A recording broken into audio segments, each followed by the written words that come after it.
In the shadowed halls of Florence's Palazzo Medici, on a stormy night in 1478, as lightning cracks over the Arno like God's own fury, assassins from the rival Pazzi family burst through the doors, daggers flashing in candlelight.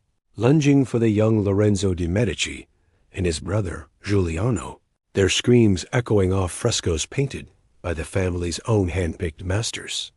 Giuliano falls first, stabbed 19 times in a spray of blood that spatters Botticelli's fresh canvases.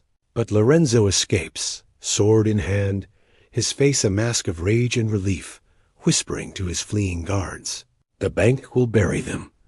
What if this near-fatal conspiracy, fueled by papal envy and merchant grudges, wasn't just a botched hit, but a glimpse into the Medici's velvet glove over an iron fist, a dynasty whose Florence banks poured gold into popes' coffers to buy indulgences and influence, commissioning art that cloaked their poisons and power plays, birthing a $10 billion. A gested fortune that still scents modern luxury with the perfume of Renaissance intrigue? Hold fast, because the Medici weren't mere patrons of pretty pictures. They were puppeteers of paradise and perdition, turning wool profits into papal thrones, frescoes into fortresses, and leaving a legacy where Gucci's glamour and Ferragamo's finesse hide daggers drawn in divine inks. That Pazzi bloodbath erupts from decades of Medici mastery. Cosimo de' Medici, born 1389, in the wool merchant's web of Giovanni di Bicci, inheriting at 19 a bank that threads through Europe's veins, branches in Venice, Geneva, Bruges, his ledger's a labyrinth of loans to kings and cardinals. The 1430s, a blaze of bets, $200,000 advanced to Pope Eugene IV for his flight from Rome, repaid with the bishopric of Florence in 1434. Cosimo's exile, a 6-month farce in Venice, where he plots from a palazzo balcony, returning triumphant to cheers of Pater Patri, his heart swelling with vindication as the Signoria bows. But the real rush ignites in the 1440s Dome duel, Brunelleschi's audacious octagon crowning the Duomo. Cosimo's $40,000 pursed the mortar, binding rivals' bricks, the structure soaring 375 feet like a fist to heaven. Whispers of his divine favor silencing skeptics, yet shadows coil. Rivals like the Albizzi exiled for plotting. Cosimo's spies in confessional booths, funneling whispers to his counting house. The 1450s, a torrent of treasures. Donatello's David bronze, a $10,000 gift that stands nude and defiant in the courtyard, symbol of Republican virtue veiling Republican vice. His death at 74 in 1464, a quiet exit in the Villa Careggi, surrounded by sons Piero the Gouty and Giovanni the Pope Maker. His will a whisper, "I leave you a republic, but remember, gold governs gods." The tension tightens with Lorenzo the Magnificent's ascent in 1469 at 20, inheriting a bank loaded to $1 million in assets, branches in Avignon funneling papal ties. But the 1470s, a storm of scandals. The Pazzi plot brewing in Rome, where Pope Sixtus IV's nephew Francesco riots over Medici loan denials. Daggers blessed by cardinals in the Vatican vaults. The April 26 attack in Duomo's High Mass, a cacophony of chants turning to chaos.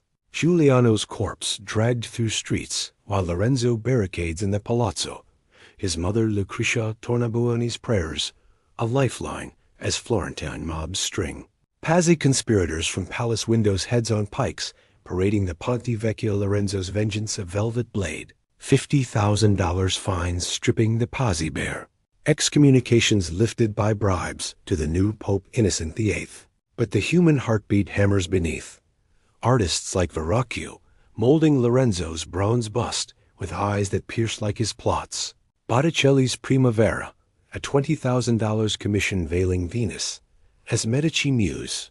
The 1480s a cultural crescendo. Pico della Mirandolas, 900 theses debated in Laurentian gardens, funded by $100,000 loans, yet poison's perfume lingers. Rumors of arsenic in rivals' wine at family feasts. The 1482 death of Giuliano's son in suspicious fever. Lorenzo's own decline from gout and gouty regrets. His 1492 passing at 43, a procession of 20,000 weeping through Florence's streets. Savonarola's bonfires, soon to burn his books in pious pyres. Suspense surges in the 1490s interregnum. Piero the Unfortunate's 1494 fall to French invaders Charles VIII. The bank's $200,000 loan to the king, a noose when he demands Florence's keys. Piero fleeing on horseback as mobs sack the palazzo. The Medici exiled to Venice's lagoons, plotting from gondola shadows. Young cousins like Lorenzo the Popish and Giuliano di Lorenzo scheming comebacks. The 1512 return of Thunderclap. Giuliano's $500,000 papal election bribe, crowning Leo X in 1513. The Medici Pope flooding Florence with indulgences that swell bank coffers to $2 million. Michelangelo's Sistine Chapel, a $3,000 Medici gift to the Vatican. His David statue unveiled 1504 as Republican icon but Medici mascot. The 1520s, a whirlwind of weddings and wars. Catherine de' Medici's 1533 marriage to Henry II, a $1 million dowry sealing French alliances. Her later regency in 1560s France, a Medici echo of intrigue. St. Bartholomew's Day massacre, 1572, a bloodbath of 30,000 Huguenots that stains the family fleur-de-lis. But Florence rebounds under Cosimo I, Grand Duke by 1537. His $5 million Uffizi, fortress a gallery of glories. Vasari's frescoes whitewashing wars with Medici myths. The dynasty's $10 billion, adjusted peaked by 1600, a tapestry of tapestries. From Ghirlandaio's Tornabuoni cycles to Cellini's salt cellars, art as armor against assassins. Poison rings rumored in Borgia banquets, but Medici subtlety in subtler drafts. The climax crushes in the 16th century splendor and strife. Cosimo I's 1557. Florence and Medici jewel. $20 million invested in Pisa's university to groom popes and princes. His son Francesco, I's alchemy lab birthing porcelain, but brewing scandals. Bancha Capello's 1587 marriage, a passion play of poisoned suspicions when Francesco dies weeks later. Autopsy whispers of arsenic veiling ambition. The Grand Ducal line fraying by 1737 with extinction. Habsburg-Lorraine heirs diluting the blood, but inheriting the banks. The 19th century revival under Lorenzino's descendants, funding Italian unification loans at 6%. $50 million to Garibaldi's red shirts. Modern luxury's Medici DNA, in Gucci's double G monogram, echoing the family's interlocking rings. Ferragamo's Florentine ateliers, tracing to Medici's silk trade. Versace's Medusa had a nod to Perseus, slaying the Gorgon in Loggia dei Lanzi.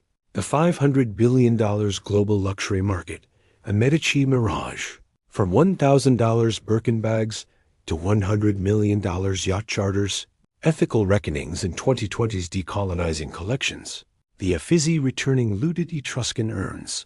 Descendants like Prince Ottaviano di Medici, funding scholarships, but sidestepping slavery ties in colonial outposts. The dynasty's whisper in today's $2 trillion art market, where a Leonardo da Vinci sketch fetches $16 million at Christie's. Medici ghosts grinning from gilt frames. The Medici mosaic, from 1434's banking blaze to 2025's luxury luster, unravels patronage's poisoned palate. Wool woven into popes' purses. Art's allure armoring ambition's arrows. A $10 billion echo that enchants. Does beauty bury the blade?